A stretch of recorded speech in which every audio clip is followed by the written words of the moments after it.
Hello everyone, good morning. बात कर लेते हैं अपन अपने टॉपिक की, ठीक है। हाँ जी, अपना टॉपिक क्या चल रहा था? नीचे से ऊपर की ओर फेंकी गई वस्तु पर कोरोलियस फोर्स, ठीक है। अपना टॉपिक क्या था? नीचे से ऊपर की ओर फेंकी गई वस्तु पर कोरोलियस फोर्स, यही चल रहा था। उसके अंदर अपन ने इक्वेशन 7 तक बात कर ली थी, ठीक है। लास्ट में अपन ने बोला था कि यदि ए व बी तक जाने का समय ज्ञात हो जाए, क्या ए से लेके बी तक जाने का टाइम अगर अपने को मिल जाए तो उस समय टी को इक्वेशन 6 और 7 में रखने पर अपने को क्या प्राप्त होगा? इस बिंदु बी के ऊपर वेलोसिटी और डिस्प्लेसमेंट दोनों प्राप्त हो जाएंगे, ठीक है। तो सबसे पहले अब अपन क्या करेंगे? इक्वेशन 6 अपने पास है, ठीक है जी। इक्वेशन 7 में भी अपन ने अक्स की वैल्यू निकाली थी, पर वो अभी वैलिड नहीं है। जब अपन आगे इसकी वैल्यू निकालेंगे, कब? जब टी की वैल्यू निकाल के इक्वेशन 6 से बात करेंगे, तब जाके अपने अक्स की वैल्यू निकलेगी। क्लियर है? अब अपन सबसे पहले निकालते हैं टी, कि अपन टाइम कैसे निकालेंगे। देखो सुनना, माना ए से बी तक जाने में लगा समय क्या है? टी है, ओके। ए से बी तक जाने में लगा टाइम क्या है? टी है। तो बिंदु बी जो है वो अधिकतम ऊंचाई पर है। जो बिंदु बी जो है वो यहाँ से भी ले लो, चाहे यहाँ से भी ले लो, कहीं से भी पॉइंट बी की बात कर लेना आप, वो क्या है? एकदम मैक्सिमम हाइट के ऊपर है। तो अपन ने बी से लेके डी तक की डिस्टेंस को क्या नाम दे दिया? एच, ठीक है। एच का मतलब हाइट, ऊंचाई। तो अधिकतम ऊंचाई पर बात ओनली किसकी कर रहे हैं? अधिकतम ऊंचाई पर वेलोसिटी क्या होगी? You vector equal 0। क्यों? क्योंकि एकदम अधिकतम ऊंचाई पर है, तो यहाँ पे वेलोसिटी कुछ भी नहीं हो सकती है, क्या होगी? 0। एक्सेलरेशन क्या होगा यहाँ पे? जी, वो भी कौन सा? -g, ठीक है। एक्सेलरेशन कौन सा होगा? -g। अब अपन बात करते हैं यहाँ पे गति के प्रथम समीकरण से, फर्स्ट लॉ ऑफ मोशन। तो देखो,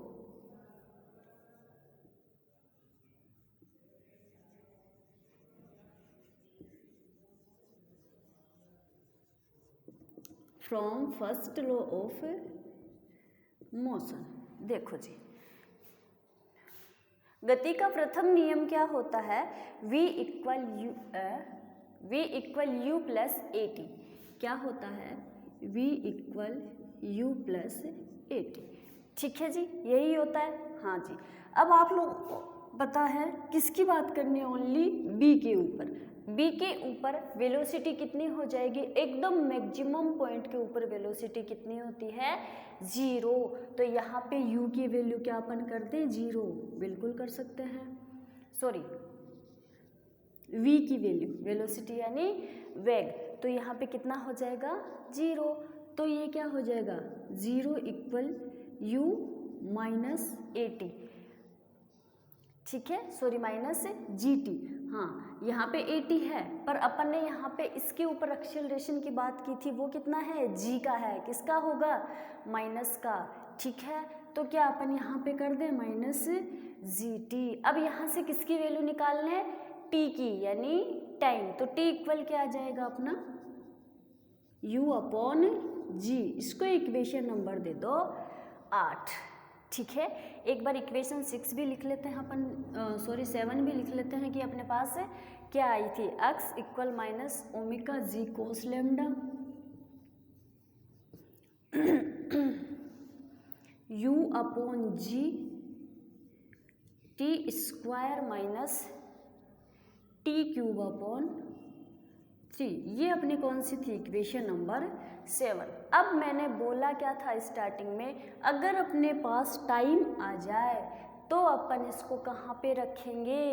इक्वेशन 6 और 7 में रखने पर अपने को क्या प्राप्त हो जाएगा?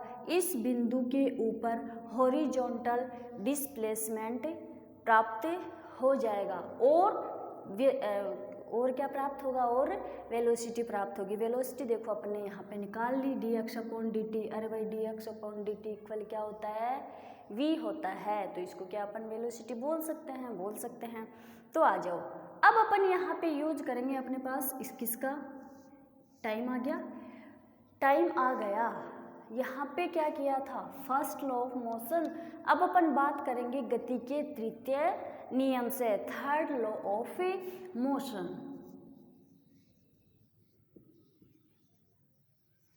थर्ड लॉ ऑफ मोशन, हाँ जी, गति का तृतीय नियम क्या होता है, v² equal u² plus 2as, यही होता है।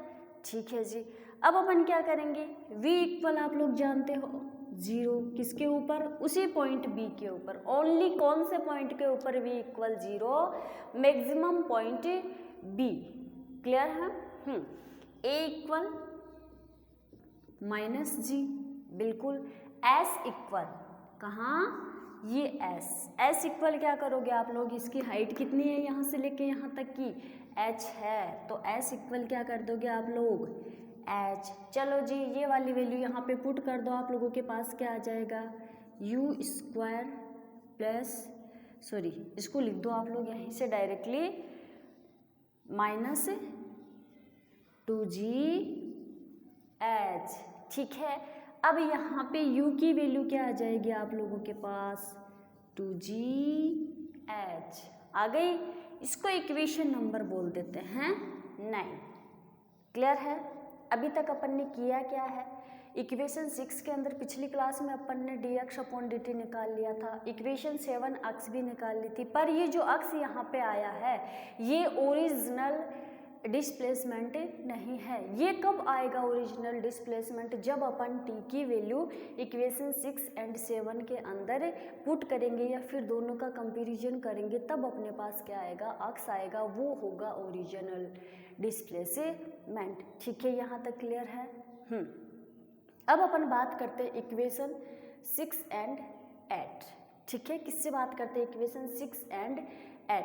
कहने का मतलब इक्वेशन 6 के अंदर जहाँ पे भी t है वहाँ पे ये t की वैल्यू पुट कर दो और क्या मिल जाएगा अपने को, इस पॉइंट P के ऊपर dx/dt मिल जाएगा।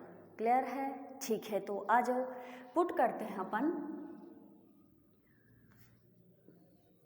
dx/dt इक्वल क्या है अपने पास, -2ωg cos lambda u/g। t की वैल्यू कितनी है इक्वेशन 8 से, u/g माइनस t क्या है, स्क्वायर है, तो u²/2g², तो u²/2g²। इसको सॉल्व करोगे तब क्या आ जाएगा, देखो dx/dt equal -2ωg cos lambda u²/2g²। आ गया, इसको सॉल्व करोगे तब। ठीक है जी। अब देखो, अब क्या कर लेते हैं, आप लोग जानते हो अगर इसको ऐसे लिख दो u² इक्वल, तो क्या आएगा अपने पास 2gh आएगा। अगर इसको u इक्वल लिखना चाहते हो तो ये रूट कहाँ आ जाएगा, इसके ऊपर आ जाएगा। तो अपने पास क्या है, यहाँ पे u² है और u² अपने पास ये है, तो यहाँ पे इसकी वैल्यू उठा के रख दो, फिर देखते हैं क्या आता है। dx/dt equal -2ωg cos lambda, इसकी वैल्यू कितनी है 2gh, 2gh/2g²। एक g से क्या चला गया, एक g, एक 2 से क्या चला गया, एक 2, तो अपने पास क्या बचा, dx/dt equal -ωg cos lambda 2h/g। ठीक है, यही बचा अपने पास। ओके जी, इसको इक्वेशन नंबर बोल देते हैं अपन 10। ये अपने को क्या मिला, इस पॉइंट B के ऊपर क्या मिला, वेलोसिटी मिली। तो चलो dx/dt तो अपने को मिल गया। अब इसी पॉइंट P के ऊपर क्या निकालना है? डिस्प्लेसमेंट। डिस्प्लेसमेंट यानी अक्स निकालना है। अक्स कैसे निकालोगे? इक्वेशन 7 एंड इक्वेशन 8 से। वो ही वैसे ही वैल्यू इसकी यहाँ पे पुट कर देना और इसकी यहाँ पे पुट कर देना। डायरेक्टली लिख रही हूँ, आप लोग निकालोगे और मैं इसको डायरेक्ट लिख रही हूँ, तो देख लेना सही आए या ना आए। पर हाँ, वहाँ पे ये इक्वेशन आएगी कि वहाँ पे आपको इस u की ज़रूरत पड़ेगी। अगर u की वैल्यू आप पुट करोगे तो इक्वेशन 9 से पुट कर लेना। क्लियर है? ध्यान से सुनो। अब बात करेंगे अपन इक्वेशन 7 एंड इक्वेशन 8 से। इक्वेशन 7 के अंदर ये t की वैल्यू पुट कर देना। स्क्वायर है तो स्क्वायर के रूप में, क्यूब है तो क्यूब के रूप में, और वैल्यू निकाल के मैं लिख रही हूँ यहाँ पे डायरेक्ट, आप लोग उसको निकाल के लिखोगे। तो x इक्वल क्या हो जाएगा? -2/3 ओमेगा जी कोस लैम्डा क्या हो जाएगा? 2gh 3/2। अगर किसी से ना निकले तो फिर वो मेरे से पूछेगा आगे। ये क्या हो जाएगा? जी क्यूब। अब क्या करेंगे? माइनस, एक चीज़ देखो, ये जी कहाँ है? अगर मैं इसको अंदर की तरफ, ये अभी फ़िलहाल अंदर की तरफ है, अगर अपन इसको बाहर लेके जाएंगे तो ये क्या हो जाएगा? जी की पावर 3 और ये जी की पावर 3y, सॉरी, हाँ जी, एक बार इसको लिख देते हैं अपन, देखो फिर देखते हैं। 2 ओमेगा जी कोस लैम्डा और ये क्या हो जाएगा? 2gh 3/2 अपॉन जी स्क्वायर। कैसे लिखा भाई मैम इसको? जी स्क्वायर, हमें तो समझ में नहीं आया ये। देखो अपन क्या करते हैं, यहाँ इस जी क्यूब को अंदर ले जाते हैं तो बाहर जाकर ये किसका हो जाता है? देखो, जी की पावर स्क्वायर, जी की पावर, देखो ये फिलहाल अंदर है, मान ये फिलहाल अंदर है, इसको बाहर ले जाओ, जी क्यूब बाहर आ गया, बाहर आएगा तो इससे भी मल्टीप्लाई होगा कि नहीं होगा? तो 2 से क्या चला जाएगा? 2 चला जाएगा और ये क्या बच गया? जी की पावर 3 जो इस रूप में है। तो इस रूप में है तो क्या अपन इसको यहाँ ऐसे लिख सकते हैं? जी स्क्वायर लिख सकते हैं। तो देखो, एक जी से ये क्या चला गया? एक जी चला गया। फिर अपने पास क्या बची? x की वैल्यू क्या आई अपने पास? देखो, x इक्वल -2/3 ओमेगा जी कोस लेमडा 2h अपॉन जी की पावर 3/2। इसको इक्वेशन दे देना 11। ठीक है, ये अपने पास किसकी वैल्यू आ गई? डिस्प्लेसमेंट यानी कि अक्स की वैल्यू। कौन से पॉइंट के ऊपर? बी के ऊपर। तो ये लो, ये अपने को मिल गया जो अपने को निकालना था। ठीक है, ये अभी तक अपन ने बात कहाँ से कहाँ तक की है? ओनली ए से बी तक अभी अपन चल कर गए हैं, और अब कहाँ से कहाँ तक चल के जाएंगे? अपने पास एक पॉइंट और है बी से सी। ये अभी तक तो अपन ने ओनली अक्स की वैल्यू ही निकाली है। अब अपन निकालेंगे अक्स डैश की वैल्यू। देखो, आ जाओ, बात करते हैं अपने पॉइंट की।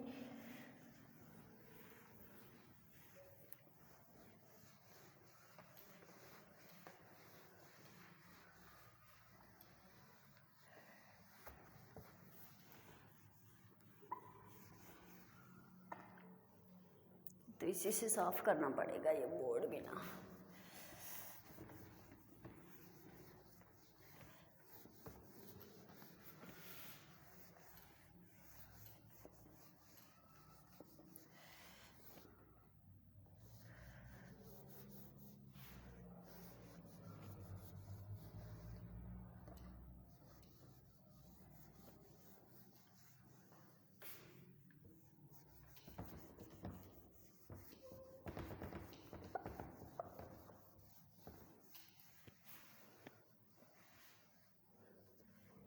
ये लो जी,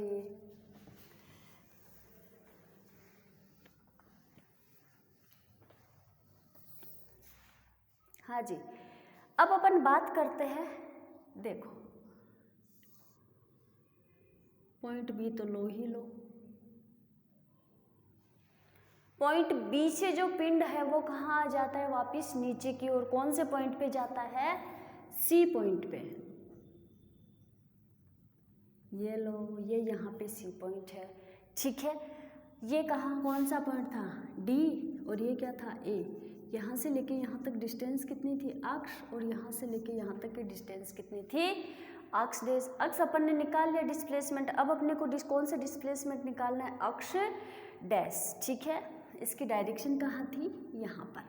चलो जी, अब अपन इसके लिए बात करते हैं। देखो क्या हो जाएगा, अब बिंदु बी से सी की ओर गति करते हैं, ठीक है।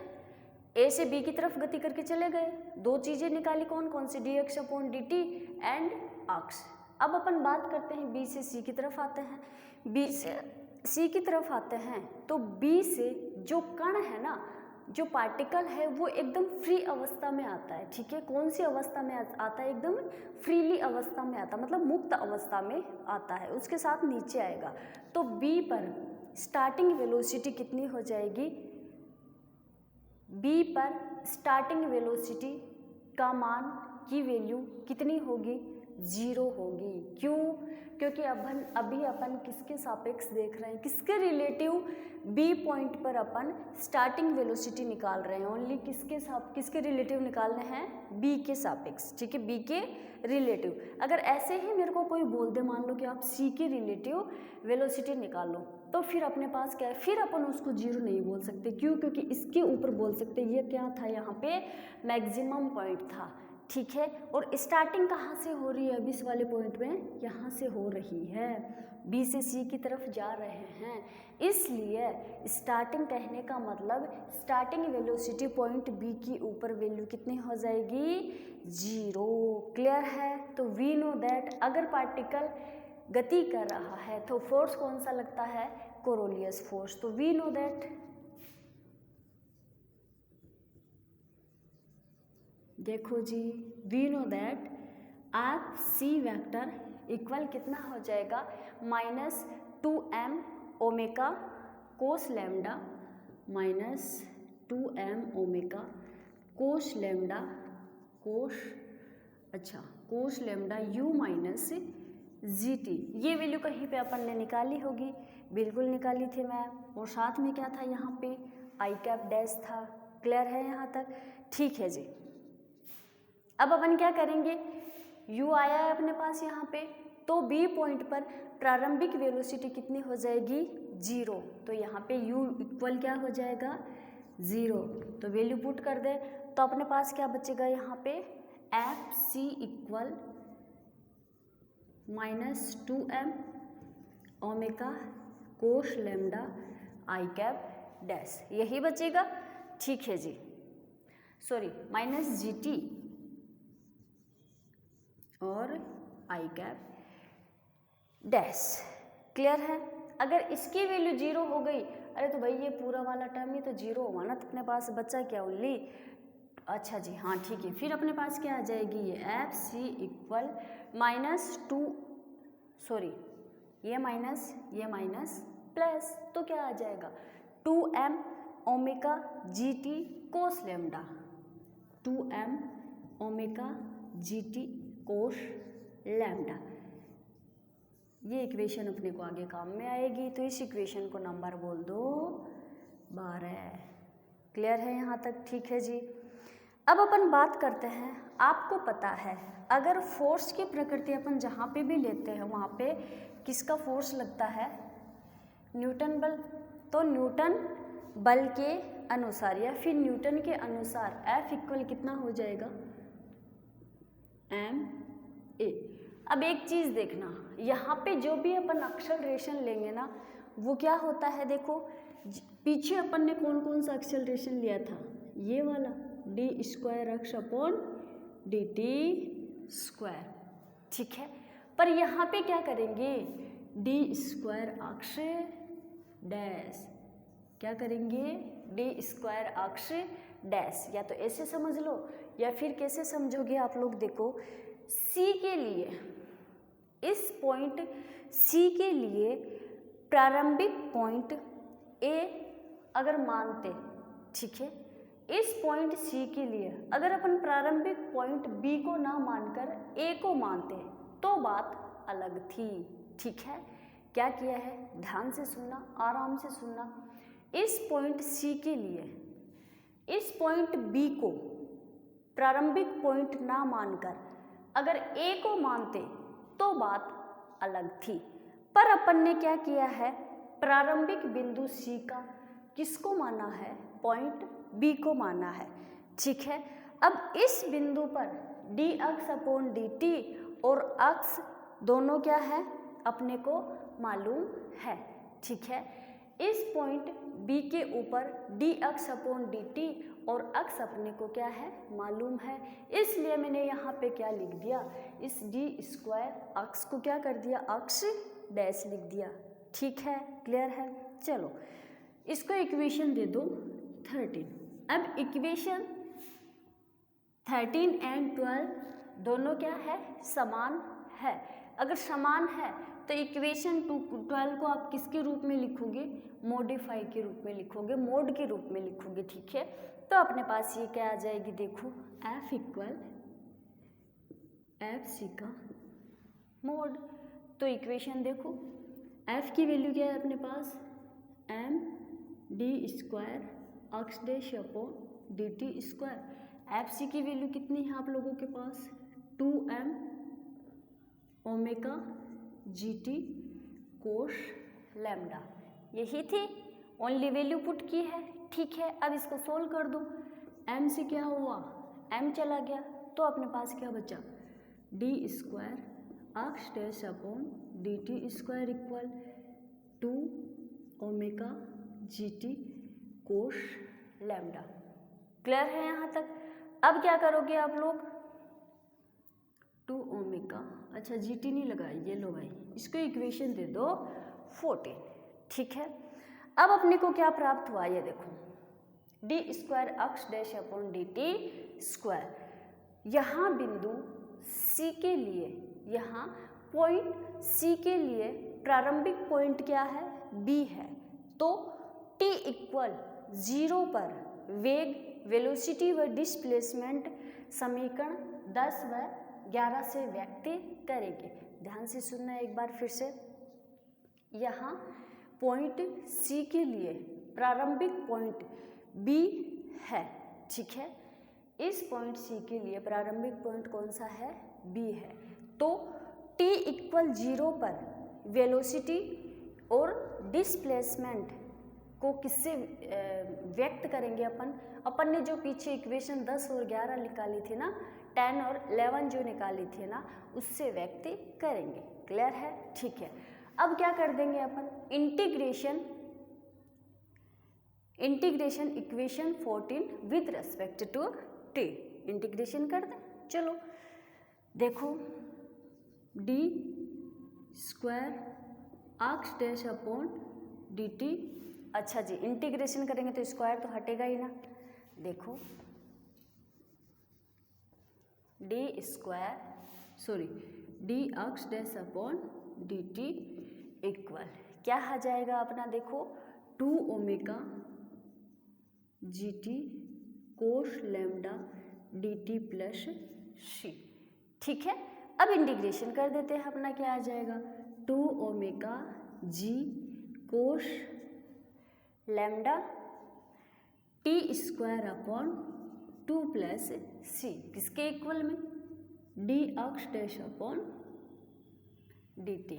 ओके जी, अब अपने को क्या करना है, आप लोगों को पता है, अच्छा इस 2 से क्या चला जाएगा, ये 2, तो अपना क्या आ जाएगा, d x dash upon d t equal omega g cos lambda t square plus c. अब अपने को क्या करना है, इसके अंदर इस सी को हटाना है, तो क्या क्या कंडीशन यूज करोगे यहाँ पे, यहाँ समझ जाना भाई, इतने समझदार हो आप लोग। यहाँ t इक्वल 0 पर इस पॉइंट बी के लिए, इस पॉइंट सी के लिए पॉइंट बी के ऊपर t इक्वल 0 पर वेग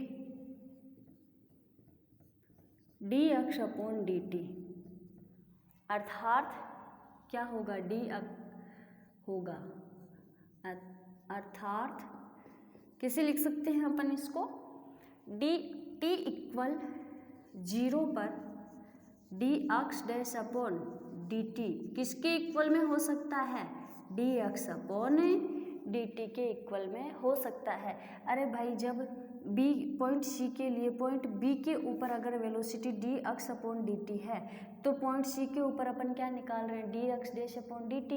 अगर वेलोसिटी ही तो निकाल रहे हैं, इसका भी तो टाइम के रिस्पेक्ट में डिफ्रेंशिएशन हुआ है और इसका भी टाइम के रिस्पेक्ट में डिफ्रेंशिएशन हुआ है, दोनों बात तो बराबर ही हुई है, सेम है कि नहीं है, बस इसमें एक्स डैश लग गया और इसमें डैश नहीं लगा है, पर परिवर्तन तो दोनों में सेम ही हो रहा है, इसलिए अपन ने क्या कर दिया, इन दोनों को इक्वल कर दिया, बराबर कर दिया। ठीक है, तो देखो होगा ओके।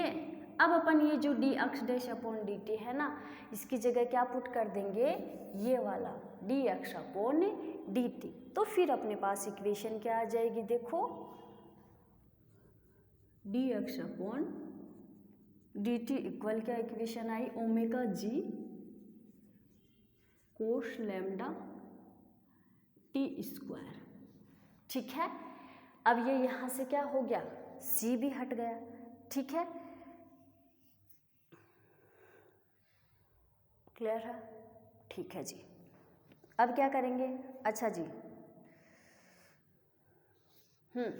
सॉरी अच्छा यहाँ पे कंडीशन नहीं लगाई, देखो यहाँ पे t इक्वल 0 माना है तो यहाँ पे क्या करोगे, t इक्वल 0 रखोगे कि नहीं रखोगे, रखोगे। प्लस में क्या चल रहा है, c चल रहा है, तो c इक्वल क्या हो जाएगा यहाँ पे D x upon d T, ये वाली पूरी टर्म क्या हो गई, 0 हो गई।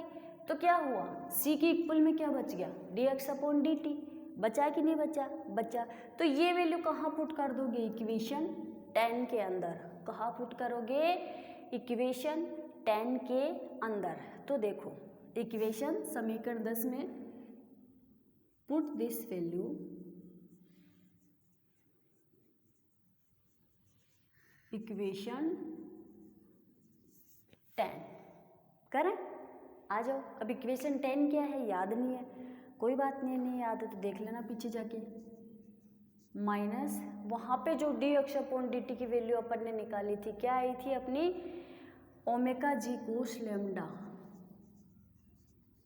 Omega g cos lambda 2h upon जी, ये वाली इक्वेशन 10 थी अपनी। ठीक है, इसको इक्वेशन क्या बोल दोगे आप लोग, 15। अब क्या करोगे, हाँ जी इक्वेशन कहाँ बोल दिया, अरे अपन इक्वेशन 14 के आगे कुछ बोला ही नहीं। अच्छा जी, इक्वेशन 14 किसको, 15 किसको बोल दिया, इसको बोल दिया भाई। ठीक है, इसको इक्वेशन बोल दो आप लोग 16। अब इक्वेशन 15 के अंदर c है और अपन ने इक्वेशन 16 के अंदर c की वैल्यू निकाली है, तो इसके अंदर ये वाली वैल्यू पुट कर दो। मैं मानती हूँ कि काफ़ी बड़ा डेरिवेशन है, पर इसको सीक्वेंस वाइज देखोगे तो समझ में आ जाएगा। ठीक है, देख लेना, समझ में आ जाएगा, ऐसी कोई बात नहीं है। तो क्या हो जाएगा, D x dash upon d T, क्या करेंगे, इक्वेशन 15 एंड 16 से कर लेते हैं। देखो अपन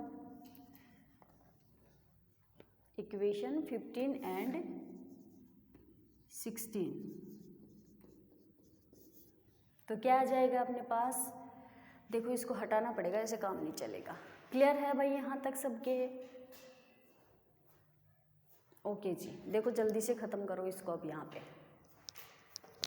अब इस वाले डायग्राम को हटा दो, अपने को डायग्राम की ज़रूरत नहीं है।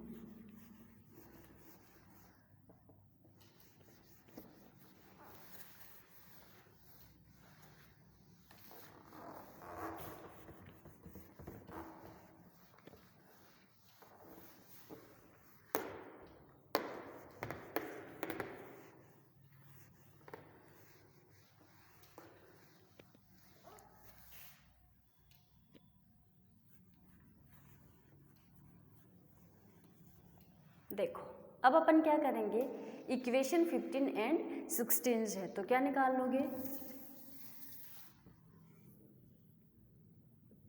D x dash upon d t equal क्या आ जाएगा, ओमेगा जी टी